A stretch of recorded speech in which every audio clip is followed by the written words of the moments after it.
আসসালামু আলাইকুম রহমতুল্লাহ।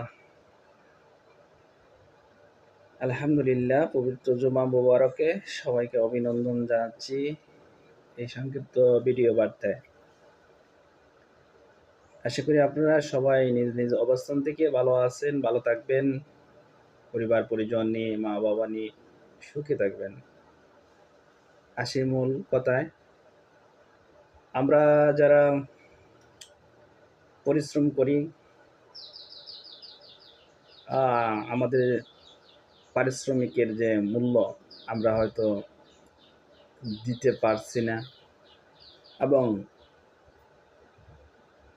কর্তৃপক্ষ আমাকে দিতে পারতেছে না।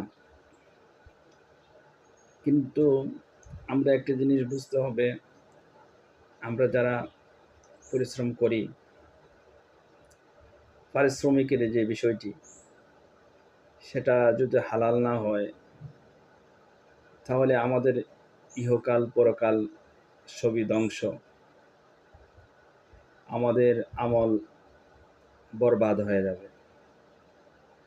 আমরা অনেকেই নিজের ক্ষমতা বলে, বুদ্ধির বলে, যুক্তির বলে নিজেকে এড়িয়ে যেতে চাই, যে আমরা তো মেহনত করি, কর্মঘণ্টা আমাদের ৮ ঘন্টা ৬ ঘন্টা হলেও আমরা তো ১২ ঘন্টা ডিউটি করতে হয়। আমরা যুক্তি খণ্ডন করি, কর্তৃপক্ষ তো আমাদের ওভারটাইম দিচ্ছে না,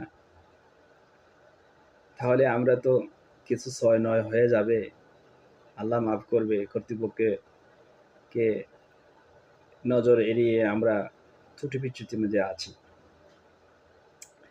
আমরা নিজেকে সংশোধন করতে হবে। নিজেকে সংশোধন করার জন্য আমরা নিজেদের বিবেককে খুব সর্বশ্রেষ্ঠ বিবেক মনে করলে হবে না। আপনার বিবেককে কাজে লাগাবেন কোরআন এবং হাদিস অনুযায়ী।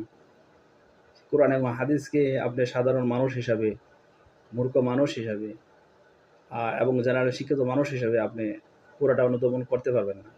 তাহলে কি করতে হবে? কোরআন এবং হাদিস অনুযায়ী গবেষণা করতে হবে। কোরআন এবং হাদিস গবেষণা কারা করবেন, কীভাবে করবেন? বাংলা কোরআন শরীফ বাজার থেকে ক্রয় করে নিয়ে আসবেন আর বাংলা অনুবাদ করবেন। বিষয়টা এমনভাবে নয়, আমি বলবো আপনারা একজন যোগ্য ইমাম, মসজিদের ইমাম, আলেম, মুহাদ্দিস ওনার কাছে যান, গিয়ে আপনাদের মূল্যবান বক্তব্য পেশ করেন এবং ওনাদের সাজেশন গ্রহণ করেন। তাহলে দুনিয়া এবং আখেরাতে আপনাদের শান্তির একটা ফয়সালা তৈরি হবে। আপনার বলা হয়েছে যে